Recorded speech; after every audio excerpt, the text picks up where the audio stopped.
Hello, everybody, and welcome. I'm so glad that you could join us today. My name is Mike Enns. I'm a marriage and family therapist and a certified Canadian counselor, and I'm here today to talk to you about cross-cultural adjustment. I spent most of my growing up years in Mexico City and in Ecuador. So this idea of adjusting to other cultures is something that has been an important part of my life. And I hope that what I can share with you today will be helpful to you as well in some way. So without further ado, let's continue. So today we'll be talking about how we can understand culture, types of cross-cultural adjustment, and maybe some tips for adjusting to new culture. So we'll start with adjustment. What does adjustment mean? So adjustment is adaptation to the point of no longer experiencing distress. And adaptation is changes in a person in response to environmental demands. So that's kind of confusing. A simpler way that I like to understand it is thinking about exercise in specifically lifting weights. So if you go to the gym and you pick up something that is 10 kilos, for example, it puts a demand on your muscle, right? And it's hard to lift that at first.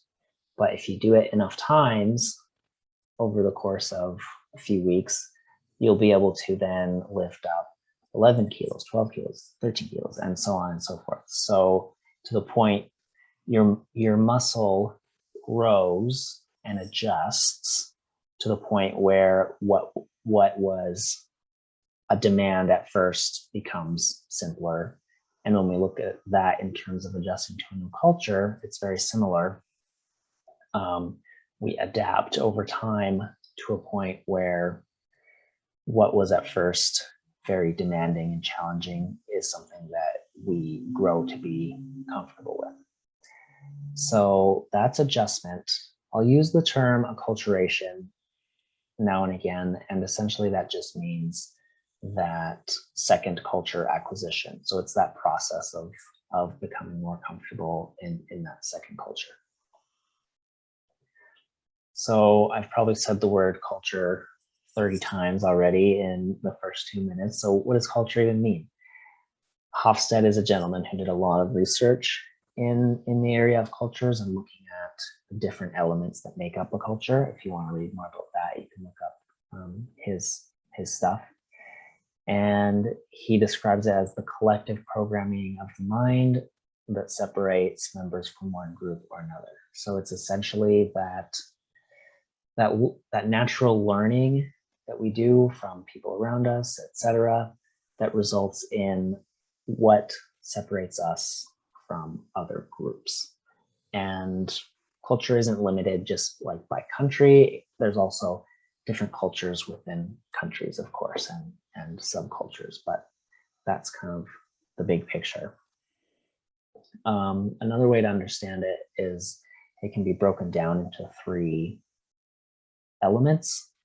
The first is visible artifacts, so meals, clothes, tools, architecture, landscape. The second is behaviors based on inferred rules, like language, social roles, rituals, and others, attitudes, beliefs, and values. So a simple example could be a visible artifact for Canadian culture is a toque, because it gets so cold here, right? You need a toque. But if you're coming from someplace like Ecuador, which is on the equator, it's warm there. You don't need a toque to keep your ears warm because the weather is much nicer all year round. So that's just a very simple example. Inferred rules or unwritten rules can be really tricky sometimes because when you grow up in a place, you just learn them naturally as a kid. And then when you move to a new place, there's the only way to learn them in a lot of places is to experience them and kind of learn that way. So that can be pretty tricky. But those are kind of just the basic elements of culture. So how do we learn culture? Basically, there's 3 key ways. So between parents and children, that's a big one. Between peers, so whether that's your friends at school, if you're a kid, or your coworkers, if you're an adult. And then finally, teacher or mentor to student. So those are all important things to keep in mind, and we're going to talk a little bit later about acculturation and the family and how the family is affected by coming to a new culture. But these are just kind of a way to understand how it is that we can learn more about a culture. So before moving on, we're going to talk a little bit about the 2 types of adjustment that are kind of important to know. One is sociocultural. So that's basically the ability for a person to manage everyday life in a new context. And the second is psychological, which includes psychological and physical well-being throughout the process of transitioning to the new culture. So it's important to know that there's a difference here, because you could have a good adjustment in one and not the other. And it doesn't mean there's anything wrong with you. It just means that it's something to be aware of as you're growing and learning about a new culture. So if you manage everyday life quite well, but you're still having lots of psychological or mental health challenges from it, so in that case, you would be socioculturally pretty adjusted, but you would still need to be doing maybe some work to improve your psychological adaptation. And hopefully we'll get to some tips to kind of help with both of these areas as we go through the slides here. I'm going to start with this little diagram because I've gotten some feedback from people who are going through adjustment to a new culture, and they've appreciated it. This is basically the very first kind of understanding of what happened when we moved to a new culture. As you can see, it's from 1955. And today it's considered a little bit too simplistic, but as I said, people have found it useful, so I'm sharing it with you. So we'll just walk through it a little bit. It begins with the honeymoon phase. And we assume people have good honeymoons. So that phase, it's young love and everything's exciting and new, and that happens too when we experience a new culture. I went through part of this when I visited India for the first time, the only time, because everything was so exciting and so many colors and smells and people, and everything was very exciting. But over time, and I was only there for a month, so I didn't go through the whole process, but it was overwhelming. So I got to the point where that excitement kind of became secondary to just that feeling of being overwhelmed. I'm an introvert. I need time by myself, but there was everywhere I went, there was people in the city that I was in. So it was kind of overwhelming, and getting used to that new way of experiencing how things happen there sent me into kind of like a little bit of a culture shock. So if I had lived there for a long period of time, I might have experienced a recovery and adjustment, which is essentially learning how to manage daily life. That's the sociocultural part of it. And also learning how to handle my own kind of experience through that, which would be the psychological part of it. So kind of the more time you spend in and around a new culture, the more comfortable you're going to get, and you're going to kind of come up this curve this curve here and adjust. So we're going to hop back here to this way. This is a way of understanding how you're processing moving into the new culture. So what does that mean? So on the left here, we have maintenance of heritage culture. So this is the original culture that you would consider that you are from.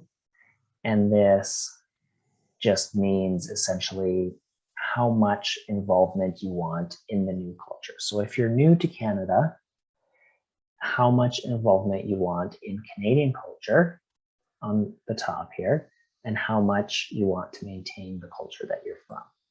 Oops, sorry. So these four groups, we'll start with integration. So integration is generally considered the least stressful of all of them. So as we go through, I want you to take a minute and think about where you are. Now, just because integration is the least stressful, doesn't mean it's necessarily the best option or the only option. It's just one of the options.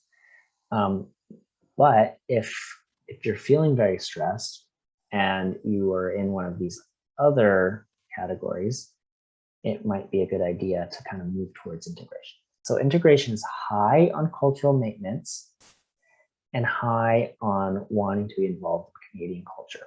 So that means, for example, if I was from Mexico, I lived there for many years, but I'm not technically from there. If I was from Mexico and I wanted to be in this integration category, I would try to maintain my Mexican culture, and I would try to get involved in Canadian culture in as many ways as I could. So what would that mean? I think that's different for everyone, but that might mean connecting with other Mexican nationals in the community, maintaining maybe some of the foods that I used to eat if I can, maintaining the ways of interacting with people or some of those social norms from Mexican culture, maintaining how I raise my kids is one way, another possibility. And then also trying to like do my best to be Canadian, so like having a hamburger and hot dog barbecue in the summer, that's very Canadian thing to do, or like buying a snowboard and trying to snowboard, or whatever it might be, trying to keep my host culture and get involved in Canadian culture as much as possible is integration. So that's the least stressful. So the next two that are just under integration in terms of stress when it comes to adjusting are separation and assimilation. So separation is trying to keep your culture that you came from and not wanting to be involved in Canadian culture.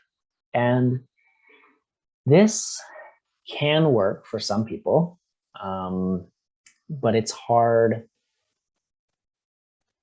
It can be hard and kind of stressful for a number of reasons. So a place I've seen this work is in the Chinese culture, because I've worked with people who've come over from Hong Kong, and they have a whole social network here in Chinatown and in their work that is all Chinese. So for them, separation could work because they maintain their host culture by keeping these social networks from Hong Kong, and they don't really have to get too involved in Canadian culture if they don't want to. But it can be a challenge if there's not a large enough community from your home culture to really do that. So just keep that in mind when you're thinking of how you would like to acculturate and where you are now. So next is assimilation, and that is like full on, you're going for it. You're going to be Canadian. You're here. everything, you just try and get into everything Canadian so much so that you decide you don't want to be a part, you don't want much to do anymore with your home culture of where you came from. And that, as I say, if that's something that you want and you're looking for, you can do that. But oftentimes we find support from our home culture, either through connecting with people back in our home culture or connecting with other people in our Canadian community that are from our home culture. That can be a great support. So that's why assimilation can be a little more stressful if you're like going all. So marginalization is the most stressful and usually not something that people choose. So if you're cut off from your home culture and the Canadian culture is something that you don't want to be a part of, then that results in marginalization, which can be very isolating and very hard to deal with. And usually people in this category are people that have maybe come to Canada to escape a war, for example. So they can't really, and there's maybe no community around from their home culture. So maybe they don't have a choice. Maybe they would want to maintain their heritage culture, but it's really hard because they don't have that community. And then maybe they don't want to become Canadian, but they're here now. And so that's a really tough place to be. So yeah, those are the four. And take a minute to identify maybe which category you're in, and maybe if you would like to change or move towards the least stressful one, think of kind of what that might look like. Okay, so moving on, we're going to talk about 3 different categories or sets of parts of adjustment, I guess. So the first is individual parts before you acculturate. So before you came to Canada, what were parts of the process that, or elements of your life that could influence the process, whether adjusting went well or not? Number 2 is individual parts that happen during when you've come to Canada. Now you're adjusting. So some of those variables. And then the last is group variables. So those aren't necessarily up to you. It kind of has to do more with the group you are a part of or going to. So individual level variables before acculturation. So personality, if you're outgoing, if you like changes, if you're okay with uncertainty, things like that can help you adjust to a new culture. Language is one of the biggest things. If you have the language of the culture you are going to, it's one of the best things for reducing stress. And if you're watching this in English, I assume that you know English or some English. So that's a pretty good sign, that there's lots of hope for you for adjusting if things have been hard so far. So education, basically, the more education people have generally equals an easier time adjusting to new culture. And that we're not quite sure at this point why that's the case, but one reason we think is because, as you can see, this next one here is knowledge of new culture. So it's possible that people who have more education are able to gain knowledge of new culture before they arrive, which makes the transition process smoother. And finally, attitude, positive mental attitude. It's always a good thing to have. If you're going into it, if you're like, okay, I'm moving to this new place and it's going to be exciting. There's going to be new things to learn. I'm going to meet new people and I want to do that. It's going to go smoother than if it's kind of like, oh no, like now I have to learn a new language and that stresses me out. So an attitude is just an important part of the process. Individual variables during acculturation. So this is once you've gotten here. So you might be in this category if you've arrived recently, or it's kind of a lifelong process. So if you're here in Canada and you're from another culture, this is kind of the category that you're probably in. Social support, I've talked about a little bit, but it can be either social support from people from your home culture or social support from making new connections in the new culture. Both of those are important. A warning about social support from people from your home culture. Not really a warning, but a thing to be aware of is if you spend way more time looking for support from people from your home culture, it's going to take longer to adjust and to integrate into the new culture, if that's what you're looking for. If you don't care about integration, and we saw the separation option, if you just want to be around people from your home culture, then that's okay. But I just want you to be aware that if you are spending 100% of your time with people from your home culture, it's going to take a lot more time to adjust to the way things kind of are in a new culture. Just something to be aware of. So acculturation strategy is which one of those 4 topics that we talked about, which one of these categories you're in. And that's an important variable because, you know, this is going to be smoothest, then these 2, and then this is going to be the hardest. But just so that's an important part once you get here, kind of which strategy go with. Homesickness is a variable, just because it's a hard thing to get over, to be honest, and it's not necessarily something that has to be gotten over. It's natural, you know. If you miss home, that's okay. It's okay to miss home. It's perfectly normal, and as you learn and grow and spend time kind of creating a life here, that's going to be something hopefully that becomes more manageable for you. And coping strategies is another variable.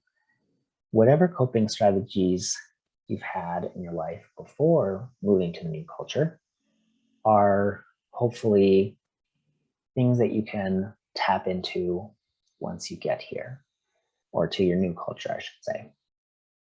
So if you went for walks to help clear your mind when you were in your home culture and now you're here, that can still be something that helps you manage.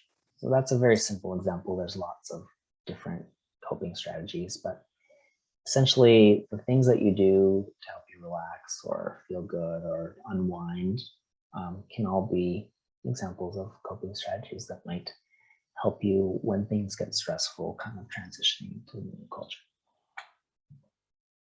Okay, gains and losses. This is an activity, and this is just an example of how it would look. And so I'm going to walk you through it. You can kind of create your own little chart if you ever want to go through something like this. So here we have a little scale. Now this is gains and this is losses. So you can think about your life and moving to a new culture, and think about the different aspects of your life that are being impacted. So here we have, these are just random examples I came up with. If they're not important parts of your life, you can replace them with something else. So we have friendship, identity, safety, food, purpose, occupation, and health. So what you would do is you would go through and fill in the bar of either a gain or a loss for each category. So for example, I'm just thinking, when I came back to Canada for the first time after being in Mexico for many years, I left a lot of friends behind. And that's also pretty common and a normal part of moving to a new culture a lot of times, is leaving behind friends and family. So for me, I am an introvert, I'll admit, but people are still very important to me. Just because you're an introvert doesn't mean you don't love people. So this was a big loss for me. So I'm going to rate it down to -9. But at the same time, I made some new friends. So let's say this is from, a year after I first moved back or so. So I made some new friends, but I lost some. So I would just go through every category and just put my gains and my losses.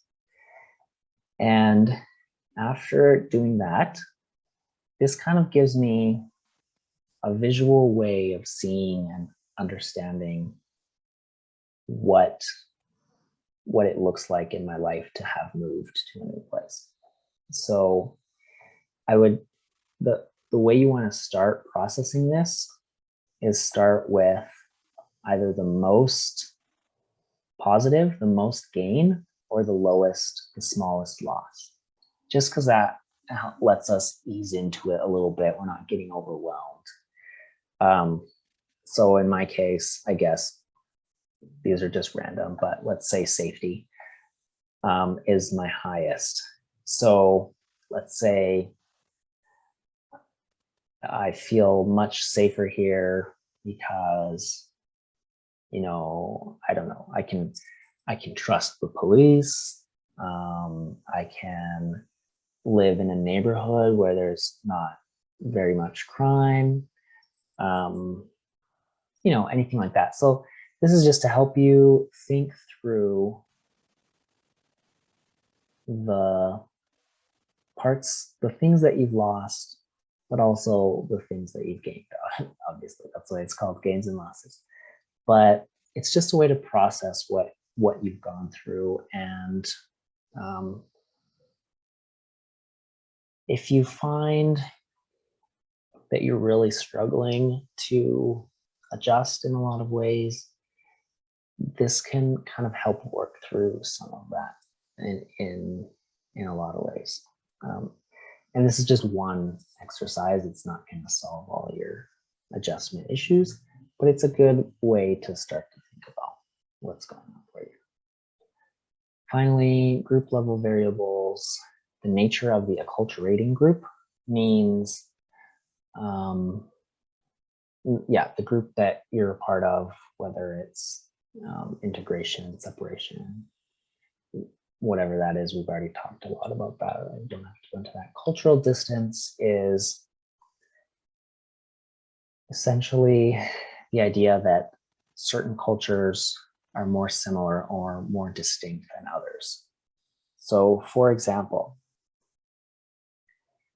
there's less cultural distance between, let's say, Mexico and Canada than there is between probably, let's say, China and Canada.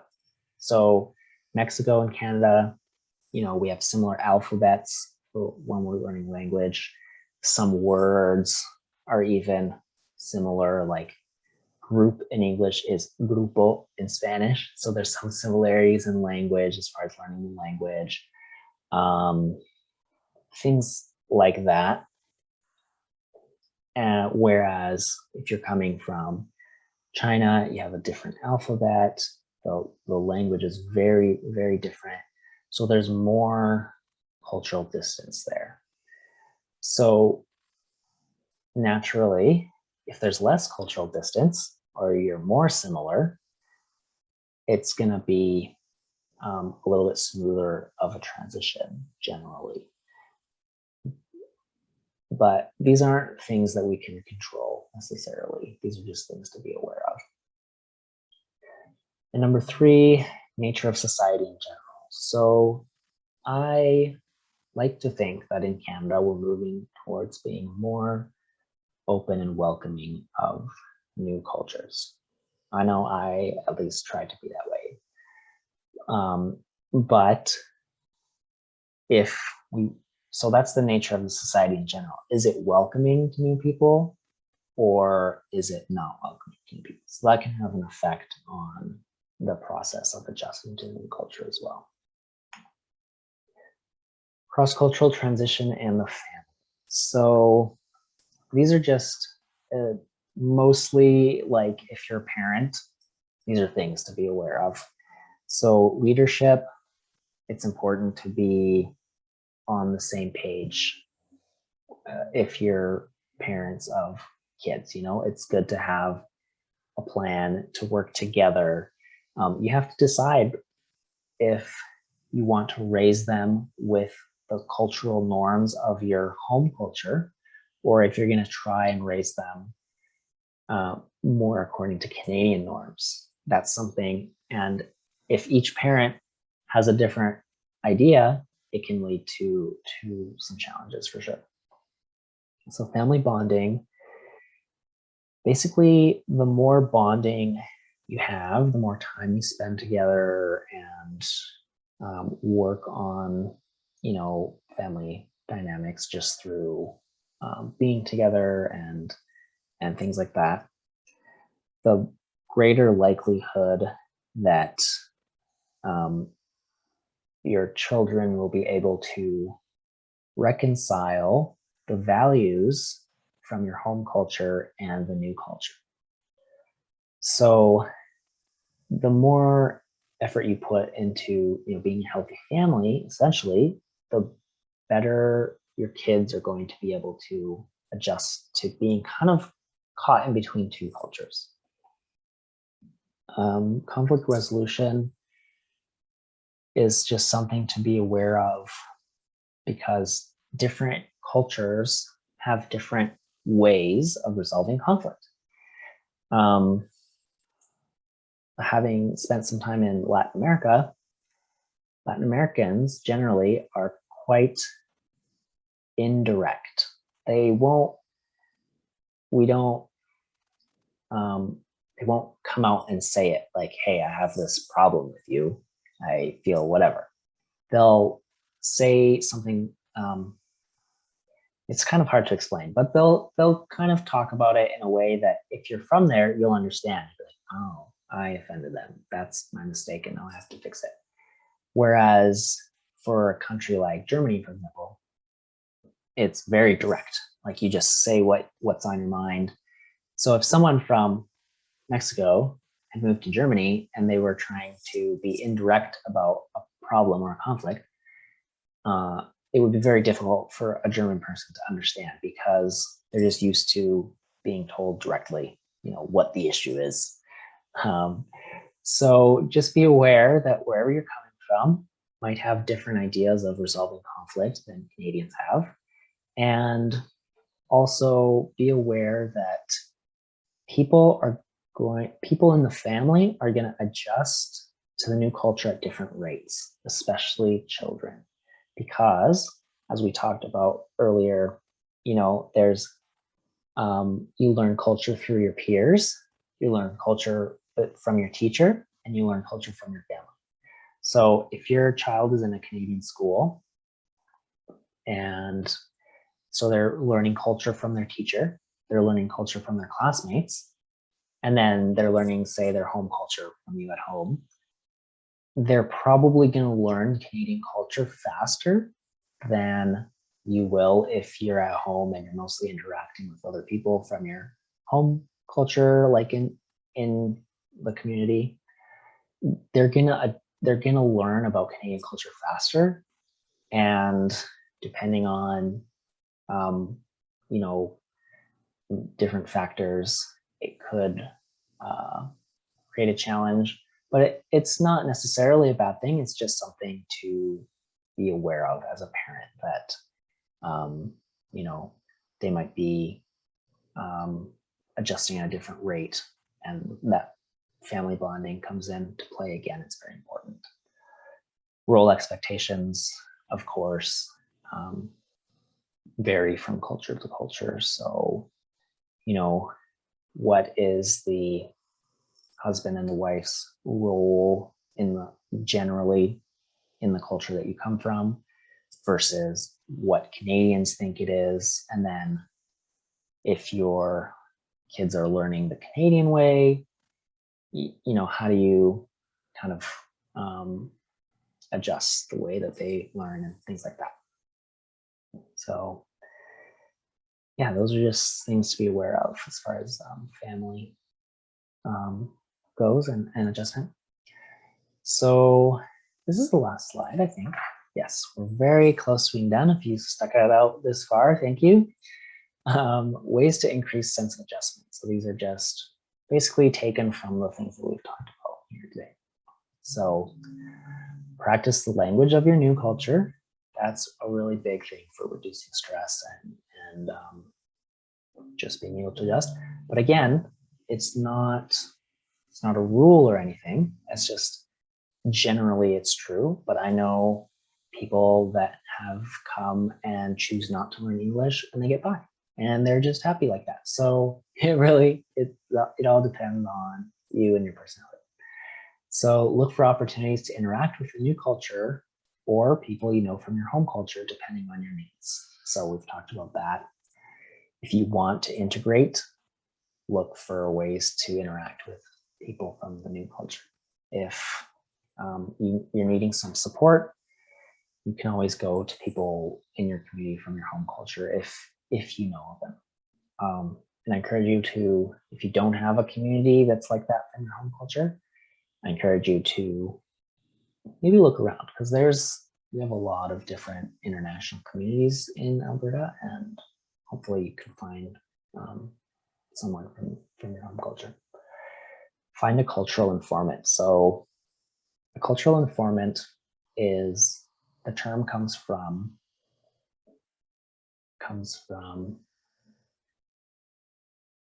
sorry, I'm having a moment here, from anthropology. Oof, thank you. And anthropology is like the study of man, the study of different cultures. So anthropologists would go into a community, and they want to learn about the community. So they would create a connection with one person, and that person would kind of teach them and you know, maybe translate for them, stuff like that. So we can make use of that too, you know.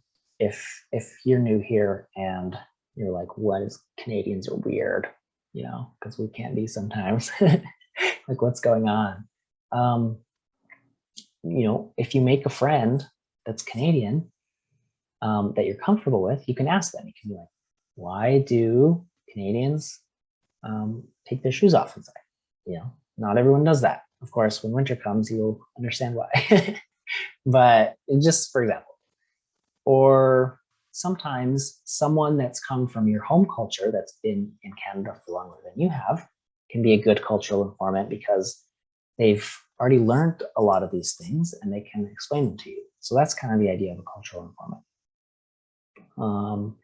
Process your experiences. You can use that little exercise that we talked about. You know, talk about things that come up for you with people. If you have a community, or, you know, just within your family, talk about stuff that happens. It's a good way to process it and to learn. And of course, as a counselor, I have to say, practice healthy habits. It's like a rule. I have to always talk about that. Not really, but yeah, you know, sleeping well, eating well, getting exercise, fresh air, all that kind of thing adds to the process. So if you're healthy, you're going to have a smoother, how do I say this? Dealing with the stresses that come up from the transition is going to be smoother. So we just scratched the surface of kind of cross-cultural adjustment. You know, there's so much more that we could talk about, but hopefully this gives you some ideas and some understanding of kind of what you're processing and going through. And I hope this is helpful. Always, if you're struggling, look for resources. There's lots of good resources through ties or through a number, like lots of immigrant associations and stuff like that could help you out. And yeah, so thank you for joining me. Oh, I have a couple slides left here. Just my articles that I used. So if you're interested in reading more, you could try and find these. But that's everything. So thanks again for joining me, and I hope that you have a wonderful